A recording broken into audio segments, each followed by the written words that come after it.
Shoutouts din kay Judge Gina na nandito. Let's get lit. Let's get lit. Party. Kay Judge Gina. Let's get lit. Let's get lit. Shoutouts kay Judge Ginan. Party. Party. Let's get lit. Judge Gian. Let's get lit. Gina nandyan. Party. Ano na ito? Party. Let's get lit. Alam mo, lakas mo. Let's get Nagbabattle lit. pa tayo. Yung mga round ko, yung i-breakdown mo. Kaya Party. kay Judge Gina, Party. no? Let's get lit. Game! Let's get Di lit. pansin gano'ng mahina kasi sa TikTok Party. sa sikat. Party. Pag Let's get dyan, lit. Judge Ginan. Let's get lit. Instant na react.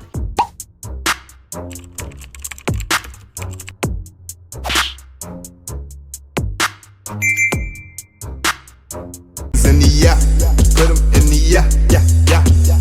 If you feeling real good, put your hands in the yeah, put 'em in the yeah, yeah, yeah. If you feeling real good, put your hands. So what's up mga kumag, I'm back ang inyong online judge. Walang iba kundi Judge Ginan. Okay guys, sorry dahil walang naging upload kagabi sa channel natin kasi nagkaroon ng konting problema sa internet connection. At ngayong araw, bawi tayo.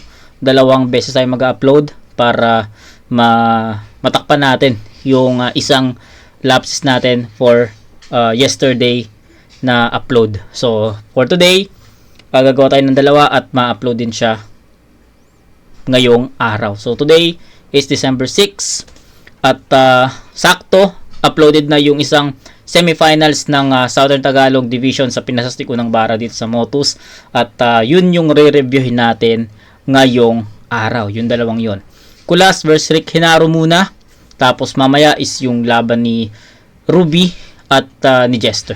So ngayon, di ko na rin patatagalin, start na tayo kasi medyo sobrang na-delay ako talaga ng 1 araw sa kasi nga nagkaroon ng problema sa connection, internet connection. So ayun, bawi tayo, dalawang video ngayong araw. Game, Kulas versus Rick Hinaro. Di na ako magbibigay ng insights, battle na lang mismo. So game. Si Kulas ng Pointos, pinili niya mauna si Ricky Naro. Pinasastig unang bara, Ricky Naro. Game. Yo! Pagkatapos ko kay Gold sa kay MJ sa diinang palitan ng kada tapik, ngayon, tinapat naman ako sa pinakamalakas sa Motos Battle humilik. Game? Yeah. Ito na ba yung tipsy ng Motus? Nalangung-langu sa bar kaya lagay ko daw ay alanganin? Isang alcoholic na naman, ano ba yan? Ako na naman talo sa pasanin. Nagigets kita sight kung bakit sa maoy na customer pa na baling. Kaso tong RH dito alak, ito'y right hook, kaya may tulog ka sa akin. Oo. Doon pa lang sa itong RH, hindi alak, right hook. Doon pa lang isang magandang reference na yun, isang magandang laro na yun. Kaya madiin yung linya na yun. Solid. Kung bakit sa maoy na customer pa na baling. Kaso tong RH dito alak, ito'y right hook, kaya may tulog ka sa akin. Oo, may tulog ka sa akin. Kahit ano pang ipilit to. 2 linggo pa lang ako nasa isip ni Kulas, ako agad naging bangungot mo. Kaya puro crunch mangyayari. Like I'm stretching bone. Ang tatapak-tapakan at gagawing stepping stone. Kaya tatapak-tapakan niyang mukha ani may ongbak aking blueprint. Tatapak-tapakan niyang mukha parang nagtampisaw sa tubig. Tatapak-tapakan niyang mukha paulit-ulit para sulit. Sobrang wasakit si Da Vinci, di na yan kaya pang iguhit. Kaya kahit anong gaya mo kay GL Kulas, hindi kayo parehas. Kasi si GL pag bumabattle, di yun nagchichinelas. Ultimo paghuwan ni Katana ng angle sa Facebook, di pinalampas, masabi lang na meta siya. Nakakatawang bumubuo ka ng maayos na figure, pero yung nabubuo mong figure ng iba. Di mo ba naisip na para sa'yo malaking insulto to? Proud na proud ka sa panggagaya ng iba, pero di ka proud sa sariling estilo mo? Oh man! Lahat na site, walang palag at bodybag para sa weirdo na to. Huwag mong sabihing malabong mangyari yon kasi mas malinaw yung vision ko sa'yo. Nasa event tayo ng Mighty. Bawal dito yung mahina. Lahat ng buto niyan, maaabot, makakalas. Oo, naungkat ko pa yung Mighty. Kasi tulad ng Mighty Grain, malamig ka rin ilalabas. Toy, unang Hina. banat. Tong ina. Mahina daw, no? Pero para sa akin, syempre, kung kalaban mo yun, sabihan mo ng ganun. Pero, kung ikaw yung nanonood doon, maririnig mo yun, tangina, ang lakas nun. Madiin. Yung performance ni Rick Hinaro dito, parang yung review ko doon sa battle ni Unico kay Zendlook. Ang laman, andun yung DN, andun yung impact, lahat ng punches, andun yung mga setup na sobrang worth it. Medyo slept on lang dito. Hindi ko alam kung ano nangyayari, pero hindi nila na-appreciate yon. Walang nagre-react. Pero for me, ang ganda ng mga setup ni Rick Hinaro dito, especially yung RH right hook, ang ganda nun. Tapos yung pag-breakdown niya sa estilo ni Nicolas na GL or tipsy something, 'di ba? So isang magandang round 1 'yon para kay RH. Ang ganda nung pagkakahimay niya sa estilo ni Nicolas, at kung paano niya i-deliver yon, kung paano niya i-perform yung mga ganong verses, sobrang solido. So para sa akin, ang gandang magandang approach yon, magandang performance yon, at tingnan natin kung paano ibabalik Nicolas yon, kasi kailangan niyang mas sigitan yon. Si Rick Hinaro na yung nag-set ng tono sa battle na to, at mataas yung standard na binigay niya sa unang round. Kaya tingnan natin kung maaabutan yun Nicolas, at for sure magiging dikdikan to. Pero ang tanong, kaya ba Nicolas na angatan yung ganong performance ni RH? Game. Hina. Sequence, oh. Anong babasagin mo yung RH? Binabastos mo ko, Utoy. Babasagin mo to. Talo ka tuloy. Round 1 game. Game. Kasali sa unang bara, mga bottom to mid-tier ng Motus, pansin nyo ba? O ngayon bilang 2-time champ, ang tanong, ba't nandito ka? Simple lang, mahina. Kasi, big fish ka lang sa pinanggalingan mong liga, pero sa kawan, di ka nagdumina, at tandaan din niya na malaki man yan sa palaisdaan, sa karagatan, hindi na. Okay. Kasi isa ka lang Punto. bangus sa baklaran ng Taal, at nung napalaot na, nalaman mong walang mati-matinik pag ang sumisiyab, barakuda! O pinalaking asugon, marami pa kami dodong. There's always a bigger fish, wala ka pa sa Megalon doon. Kaya sige lamon, kaso di mawawala yung gutom kasi mali ng kinakain. Sige lamon, hanggang yung alab ng yung puso'y maging heartburn lang din. Kasi, John Rick Mitra, na feeling John Wick sa liga, sila'y sabik na makita na mabit kapag diga. Kaya pagkahit sa dibdib, itong umaastang Keanu Reeves, bali-bali na. Dal and nuts, maning-manika. Ribs. Walang Ribs, talas okay. yung ulo kahit may kunay na ink ka sa patilya. Samantalang ako, kahit may laban kada week, di nang hina. Kada Kaya week pala, Hina, okay. Ang dami niyang laro dun, ah. Anime lines ni Poise, ninakaw mo raw. Di yan clever, tol. Kaya pala may kunay, simbolo ng Kunay. kapalim na inagaw kay Gregor. Pero dahil malas ka, nagkaharap tuloy kayo ni 13 after nyan. At pinamukha niya sa'yong bobo ka bumigkas dahil lang sa Bomberman. Laban ni Poison kay Rick Hinaro sa Sunugan. Sunugan sa Kumu. Malas ka, nagkaharap tuloy kayo ni 13 after nyan. At pinamukha niya sa'yong bobo ka bumigkas dahil lang sa Bomberman. Bomberman? Mga pasabog mo, DWT, sablay one line abapiti. At kung gusto mo pang maglaro ng laro, Bomberman, welcome sa Battle City! Karap mo dito, tangke! J-Lace ka lang! Na mukha pang Bini o makatang Becky, at kung aasta pang GOAT tong champ. Alam niyo yun? Alam niyo ba yun? Yung Battle City, tapos tangke. Before, sa mga batang 90s, alam ko, familiar kayo doon. Yung pag bumili kayo ng ng mga DVD or VCD, may joystick na kasama, tapos may CD, compact disc na puno ng laro. Tapos yun yung title ng laro, Battle City. So, kapag nilaro mo yun, isa kasi ako sa mga naglalaro nun before yung Battle City. Mga tangke yun. Yung kakalabanin, mga tangke yung mo doon, yung character mo doon. Tapos, yun. ang mga kalaban mo doon, mga tangke din. Tapos alam ko kailangan mong makapunta doon sa ano sa designated area para ma-clear mo yung stage na yun. So yun yung Battle City. Kaya may reference na tangke kasi yun yung character mo doon. Tangke ka doon sa Battle City na yun. So yun. Battle City! Karap mo dito, tangke! Jellies ka lang! Na mukha pang Bini o Makatang Becky at kung aasta pang goat tong champ ng lipa, alae! Machachampeni! Kasi Ricky, kung barako ka sa Batangas dito may gatas ka pa sa labi. Tila grade 6 sa 1 o Elvis kayaan pwedeng Apex Badang kaya X na yan! Dahil kung nakakapag-finals ka sa inyo, dito, alam nyo na, semis ka lang. Okay. To be honest, pumalag yung round 1 ni Kulas. Even for me, slow start. Kasi medyo hindi convincing yung yung angulo na napili niya sa first part. Yung 2 times jump.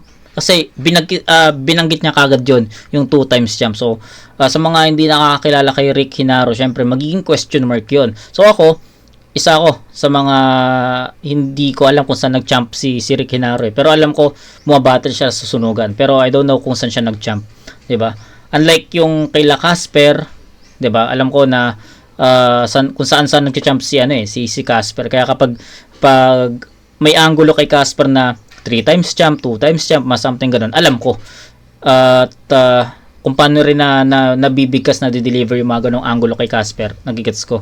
Ngayon kasi binanggit kaagad ni Kulas yung ganong angulo, hindi man lang for me hindi niya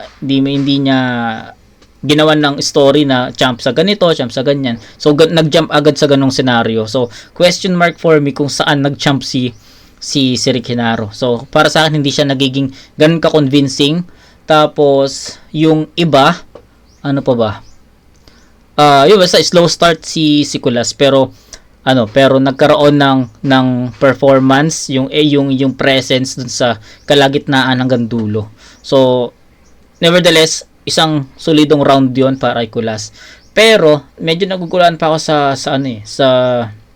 sa round na to kasi maganda yung mga ginamit na references ni Nicolas Medyo naulit nga lang dahil dun sa Poison 13 Bomberman, 'di ba?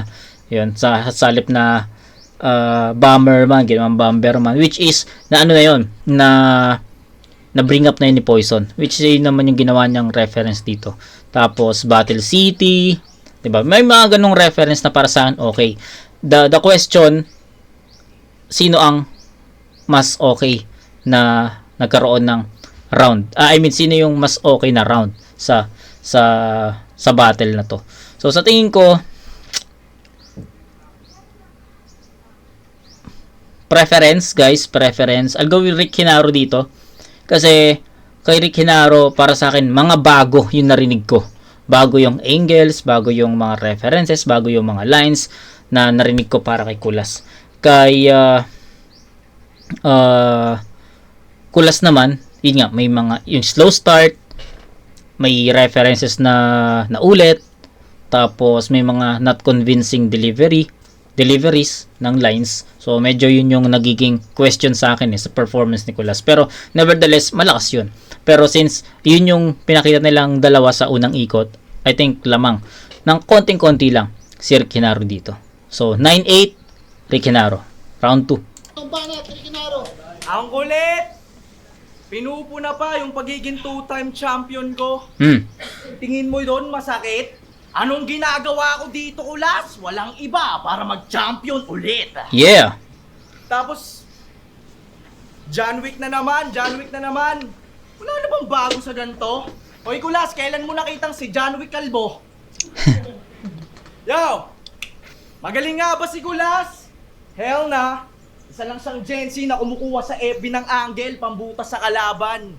Kaya nga nung in-stock niya ako, agad siyang naalarma kasi yung bumungad si kamatayan. Di ako fan ng mga ganito. Napupuyat ka sa timeline ko, ano ba yan? Kulas, hindi ka magaling na battle MC para sa akin, chismoso ka lang. Ako, Hindi kita in-stalk kasi wala akong pakialam sa personal na buhay mo.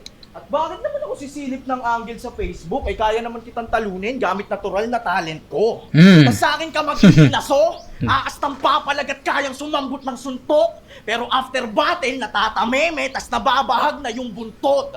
Hip-hop na nagsusuot ng Naruto sa battlefield, sobrang weirdo nawa. This band, kasi di ka nababalik after kitang ibadit sa bag. Lakas. Click, clack, sa pagkasako ng baril may tatamaan sa kalap. Headshot yung aabutin ni Kulas ngayong may chakra tong Glock. May chakra tong Glock. Puta. Ang lakas nun. Click, clack, sa pagkasako ng baril may tatamaan sa kalap. Headshot yung aabutin ni Kulas ngayong may chakra tong Glock. And hoping you can handle Grabe this yun. sa dami ng damage and fee. Kaya paano mo nasabing ikaw yung greatest if you're not better than me? Yeah, I see. Na nakakainis sumukha ni Kulas kaya dapat dyan pinupuruhan. I see kung paano ka nagmamakaawa habang tinutuluyan. I see kung paano ka namumutla ngayong kinukumutan. Yeah, I see na si Kulas ay see you na yung tinutulugan. Bukabakbak ng I see you na yung tinutulugan. Isasalpak sa tiyan, hindi Ayos, no? dito mag-hold back. Doon niya palang mararamdaman at masasabing higat butterfly in his stomach. Ano? Manumanong tutuluyan hanggat di nalilibing sa hukay. Itong gustong mang-agaw ng buhay, ang makikita nyo nag-aagaw buhay. Ako ang mag-a-advance sa finals.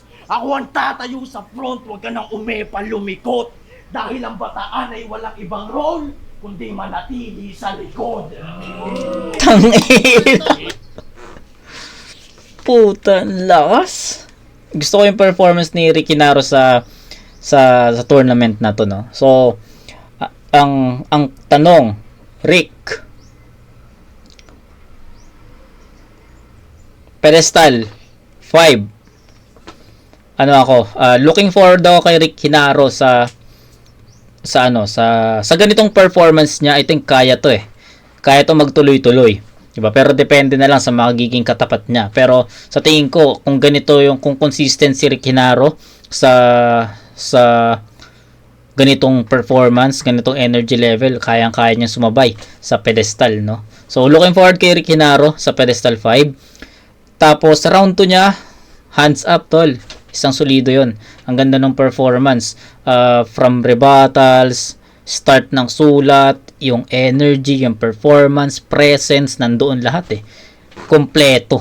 Kaya para sa akin, isang solidong round yon para kay Rick Hinaro. Tangina, mas malakas pa itong round 2 niya compare sa round 1 niya. Ganon kasolido yon. Round 2, Nicolas, pakinggan natin. Gusto ko yung mga reference na ginamit niya. The solid, men.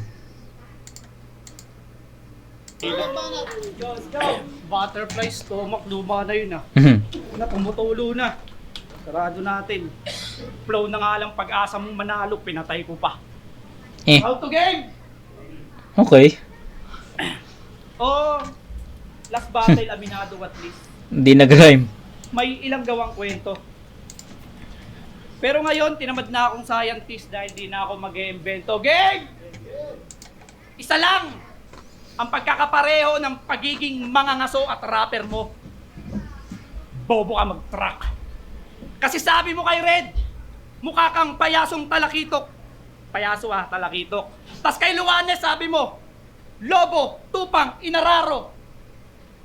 Hayop yan, inararo. Masalba lang yung flow. Masalba lang yung flow. Ngayon, kung chicken tingin mo sa akin, tatanimang kita ng tare, you gonna rip, that's what I saw. Oh, walang alam sa animals tong di nag-field trip sa Abilon. Kaya pala kahit po si tingin sa sarili ay leon, na parang predator sa parang nagdadala ng takot. Kaso paano ka magiging hunter kung di maayos pagtukoy sa mga hayop? Kaya ating iklaro na ang Rick Hinaro ay talagang tugma sa king. Sa aking tinalo! Pagsamasamahin ng kahayupan parang sindikato, mala dark continent kaso pag nagsindi na ako, apoy sa battle, may babagsak, pag-shot, pag-cut, pagka-pricks ko, ginhalo. Ikaw, prick ka rin bano? Birth year sa noo, pinatato, para lang makilala. Gusto mo lang pala ng identity sa liga, buong PSA na sana. Kasi di ba, 2001, Year of the Silverback.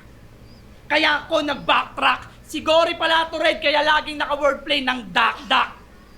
Na pag nakachamba ng isang solid line, gumaganto-ganto. Alpha ang feeling ni tanga. Magbabang ka rin ng chest ngayon kapag natitreaten ka na. Di ka dominante pati sa pagsulat. Natatapat ka lang sa malambot na lirikal. Sa agresibong mababaw, sa underprep na teknikal. Ngayon nagdamo pisikal. Sa panganib kong dala, di na makakadagit to aba. Kasi preparado, agresibo, lirikal. Pinagsanib ko na.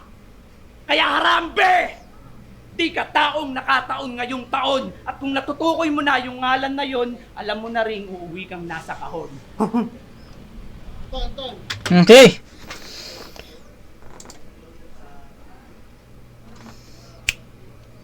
Malakas yun.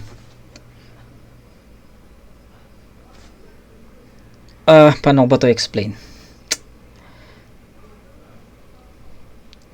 Nag-level up din yung performance ni Nicolas dito, na mas nagustuhan ko kung paano niya pinagtagpi-tagpi yung mga references na ginamit niya para kay Rick Hinaro. Medyo awkward lang yung rebuttals niya kasi hindi nag-rhyme yun. Tapos medyo hindi rin, alam mo yun, nag-rebut siya pero hindi niya totally nabalik eh. Kumbaga nag-rebut siya tapos sa kanya lang din. Nag-stay lang din sa kanya, hindi umabot kay Rick Hinaro. Ngayon, sa ganitong battle ng round 2, masasabi mong maganda yung tapatan. Pero may kailangan mong mamili, kailangan mong mag-decide kung kanino mo ibibigay. Siguro kaya ako dikit to, pero sa tingin ko I'll go with Rick Hinaro pa rin. Parehas silang nag-level up, parehas silang nagkaroon ng magandang performance, magandang impact sa nanonood, maganda yung mga references na ginamit nila. Pero bakit kay Rick Hinaro ko pa rin ibibigay yung round 2? Parehas silang aggressive, parehas silang may impact. Yung bawat verses na binibigkas nila may impact, may diin. Same eh.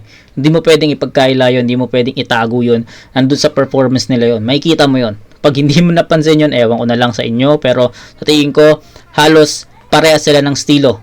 Aggressiveness, performance, effectivity, references, angles, parehas. Diba? Nagkakatalo na lang talaga sa kung paano nila alam mo yun, yung presence nila, kung paano nila i-deliver yung mga ganong klaseng lines. So, mahirap mag-decide eh, kasi sa tingin ko hindi nagkakaroon ng style clash eh. Same sila, halos identical. Mas aggressive lang, mas madiin lang, mas impactful lang yung performance ni Rick Hinaro. So, pero sobrang dikit lang. Kung sa round 1, 9:8, sa round 2, 10:9. Ganun lang eh. Kumbaga, andito yung performance ni Rick Hinaro. Yung kay Kulas, paangat. Tapos, nabibitin. Time na. Pero, kung mas humahaba pa yung rounds ni Nicolas, pwedeng ma-overtake eh. Pwedeng makuha ni Nicolas yung round eh. Ganun eh. Sa 1 and 2, ganun yung nangyari. Kaya sa tingin ko, Rick Hinaro pa rin to. Ando na si Kulas, behind na siya. Kumbaga, 1 step behind na, 2 step behind na yung performance ni Kulas, pero nabibitin. Diba? So, ganun siya kadikit. So, ayun, Rick Hinaro pa rin to, first 2 rounds, 9-8 sa round 1, 10-9 sa round 2. Ganun lang siya. Yung round 1 ni Rick Hinaro, tsaka yung round 2 ni Kulas, para sa akin magka-level yun. Ganun yun. So, yun lang yung I think best explanation para sa round na to. Round 3 for formality to game. Ang kulit ni Kulas bumanat. Parang tulig. Mura ka ng mura, para ka may goiter sa leeg. Yo! Check. Alam nyo ba concept ng kanta ni Kulas? Dagat. Gubat, talahib, agil at tabakada. Ayos din team ng kanta mo, tol, no? Parang sa libro lang mababasa. Tas nung last event, dito, naka-fitted na shirt, naka-skinny na jeans, nakatsinelas. Ano yan? Na-lesson yung swag, tas swag pa mga ukit. Okay din trip ng Bataan, okay din trip ng boss mo sa Bataan eh, no? Pinabiyahe ka hanggang dito para lang magamot ng reading ng tubig. Ikaw naman kasi, mag-wedding starter pack na akala mo aambasan. Mag-wedding, gago. Di tuloy kita pinansin last event, akala ko kasi magtatanong ka eh. Tataya ako. Oo, tataya ako! Kaya sa laban na to, ako ang magtatagumpay eh, pangako na to. Ngayong tinayak Yung level ng performance ni Ricky Naro, alam nyo kung ano, kung paano mag-perform si Vicente. Ganun yung aggressiveness na nakikita ko ngayon sa mga battles ni Ricky Naro. Mala Vicente yung approach eh. Mala Vicente yung performance. Ganun. ako ang lahat, alam mo na dapat na marami ang tatama sa'yo. Kaya kunyatan, tadyakan, pamumugi ng fisto hanggang wala na siyang masabi. Pipili ka na lang kasi ng babatain kulas, ba't napili pa yung baki? Ano? Gusto mo akong makilala? Sige, subukang silipin kung sino ko paikot. Oo, bata sa harap pero demonyo sa likod. Ako'y no mercy kada laban. Ang lakas, no? Aking combo magkakaiba. Ma-burnout man sa battle pero talento at puso'y nagkakaisa. Kaya kung sasabay sa lalim, mauubusan to ng hangin at di yan makukundi na. Kasi kahit pagod tong grappler, aking pangako, di ako magpapahinga. Wala kang ganon. Tapos pagyayabang mo yung roots mo para masabing may tindigan na yan. Ilang years ka ng puno ng ligan yung ulas, but until now, inugatan ka na dyan. May bataan naman din. May history ng death march, kaya wag na pahabain yung way, di na parang magpasaring. Ironic na kung sino pa yung nakilala sa lakaran, sila pa tong mga walang narating. Aw! Putang Pwede ina. kang umastang top dog kahit ikaw yung tuta kadasalang. Pwede kang umastang goat na walang sungay kadalasan. Pwede kang umastang malakas ka kahit mahina kang kalaban. Ikaw na nga yung maraming pwedeng gawin. Ikaw pa tong walang kalaban-laban. Di mo ako mapipigilan, Shit. kulas.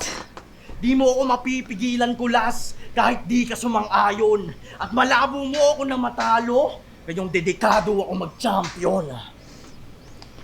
Tanginang yan. Mala Vicente yung ano eh, no? Agresibo. Ang aggressiveness niya. Whew! Tanga na ano ko tuloy, nakikita ko tuloy yung Vicente versus Rick Hinaro sa mga susunod. Bibigay kaya sa atin yun ni Bossing M-Site. Pero sa tingin ko, kaya naman eh. Diba? Kaya naman yan. Okay. Proceed na tayo kay Ulas. Ang ganda nun. Ang ganda nung round 3 ni Rick Hinaro. Ang ganda ng mga punto niya. Yung taga-Bataan, nakilala sa lakaran, pero sila yung walang narating. Demonyong may rosaryo, palakpakan. Ano ka ngayon? Bataan, Death March, luma na yan! Panahon pa ng hapon! Round 3 game! Natuto ka mag-gun bars kasi tito mo pulis! Di ba? Tito mo pulis, pinagyayabang mo sa battle, tinatapakan yung prinsipyo. Di mo man lang ba naisip na di ka naman niya pinagmamalaki bilang rapper pag nasa loob ng presinto? Tito ko pulis, yari ka doon. Ano, para matakot kami? Asa ka, kasi tito mo pulis pero mga linya mo dito, marijuana. Ang lakas ng tama mo! Kasi speaking lang dahil sa damo, papahuli mo sa tito mo si Red. Red flag yan, aning! Kasi di ba kada battle, ikaw naman talaga nagpa-flag ng green? Ipokrito! Di ba ikaw naman nagpa-flag ng green? Ipokrito! Ano yun? Yung iba lang pwedeng madakip. Ikaw may padrido na pulis, ganong baser. O ngayon, alam nyo na, ba't di nakalusot yung MJ sa quarter? Kasi, binaril mo sa hita, maiksi na nga yung bias nun. Tanga na gun bars! Laos na yan, Rick! Kaya nga nung kinalabit mo nun yung gatilyo, yung linya, di na nag-click! Tapos nag-joke pa bigla. Kabado eh. Yung MJ, sa multo pa nakapagsumbong. Sablay ka talaga bilang hitman, yung biktima mo, nakahingi pa ng tulong. Kaya shout out, SP2O Ruben. Alam kong marunong ka mag-rap. Pakituruan tong yung pamangkin, di marunong sa Glock. Ano, may irony pa sa pag-choke? Yung choke ko, under prep. Yung sa'yo, hirap ng kabisa kasi sa iba galing SPO to Ruben. Nakakadali mo talaga makakalimutan yung punto pag di sa passion nag-ugat. Kasi real talk lang ha, matatalo mo lang ako pag nagpasulat ulit kay JLC. Oo, yun yung nagbibigay sa kanya ng mga barang malulupit. Kaso di niya makapisado yung mga binibigay ni Kakao. Ayun, chocolate. Chocolate. Okay, kakao chocolate. Okay. Chocolate, wala. Verse yun ah. Kasi sumali ka lang for the sake of competition. Ako para hanapin yung writing limitation. Uwaw ka lang sa recognition. Wala yatang medal nung bata yan. Sa bagay, wala ka rin namang honor bilang battle MC kasi nagpapasulat ka lang. Ganyan. Pag utak Hindi mo nag-rhyme yan. bupat gamay, pag-iisip mo Rick on script blanco. Kasi meron ka nang bungo dyan sa kamay. Di mo pa na-handle yung marko. Kaya uwi! Nadubi boy, sa Batangas ka na lang at magpahuli ka sa tito mo na magka-bars ka naman. Yeah! Ito ay kulas na my diversion. This is my redemption from rock bottom to highlands. Kaya tanggal ka na rin! Ako nang bahala sa finals. Lakas. Tangina mo, lakas yun. Nagkataon lang na sila yung dapat sa pang finals yung ano yung mga ganitong laban. Hindi dapat nandito to eh. Mali yung bracketing eh, di ba?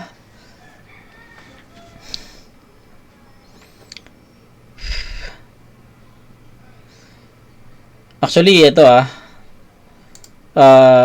yung battle na to, all 3 rounds. Pwedeng dikit. Pwedeng all 3 rounds table. 'Di ba? Ako preference ko na lang talaga yung yung sinunod ko. Mas natripan ko yung performance kasi ni Rick Hinaro kasi yung intensity niya kung paano niya i-deliver yung mga lines. Nakikita ko talaga sa kanya si Vicente. Si Vicente kapag nag-perform yun sa ganitong klaseng battle, alam niyo naman, 'di ba? Sobrang agresibo at ganun yung nakikita ko sa performance ni Rick Hinaro. Malabisente yung approach niya, malabisente yung performance niya kaya sobrang na gagandahan ako dun sa all 3 rounds niya. Pero kay Kulas hindi natin pwedeng i-disregard yun. Ang ganda rin yung performance ni Nicolas. Ang ganda rin yung pagiging meron siyang own version May own version siya ng aggressiveness at para sa akin isang magandang approach yun para labanan yung ganong performance ni Rick Hinaro. Overall, andun yung makikita mo sa kanila yung performance, makikita mo sa kanila yung aggressiveness, makikita mo sa kanya yung mga references, mga angulo, tapos yung impact ng bawat linya nandoon So, all 3 rounds, masasabi mo dikit-dikit talaga. Pero preference talaga para sa battle na to, I think, Rick Hinaro, pero sobrang dikit na ito. Round 1, 9-8. Round 2, 10-9. Tapos sa round 3, 10-9. So, 9, 10, 10, 29 points for Rick Hinaro. Then kay Kulas naman 8, 9, and 9, 26. Up by 3 points lang dito si Rick Hinaro.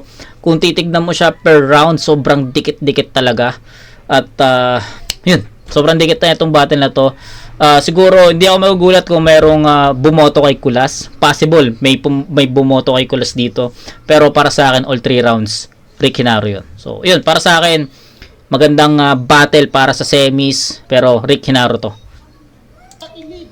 Sa sampay, sa Porcabita, syempre pala. Urado, sa shift floating. Game. Direct yan. Pero ang boto ng Urado, mag-a-advance 2-1. para sa finals, 2-1. 2-1. Diba? So 2-1. Ano yun? Acceptable yung ganong boto. 2-1. So either way siya. Sobrang dikit ng battle na to, either way talaga. So yun, 2-1 in favor of Mag-ingay para kay Rick Hinaro. Shoutouts kay Congrats kay Rick. Ayun, Thank you. sobrang solid ng bat. ganda no, ang ganda ng battle na yun. Ganda ng battle yun. Deserve Nicolas na magkaroon ng ganong klase ng boto sa ganitong battle na to. Kasi ibig sabihin, sumabay siya sa ganong performance ni Rick at deserve nilang dalawa yon.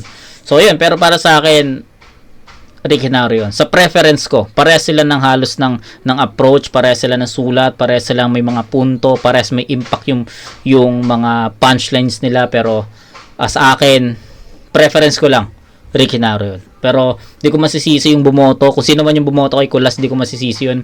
Magandang performance pa rin. Lalo na ako siguro kung napanood to ng live. yun lang. So, yun. Ricky Naro. Kita-kits sa next na review. Syempre, yung Jester versus, Rubilin. So, yun. Peace out.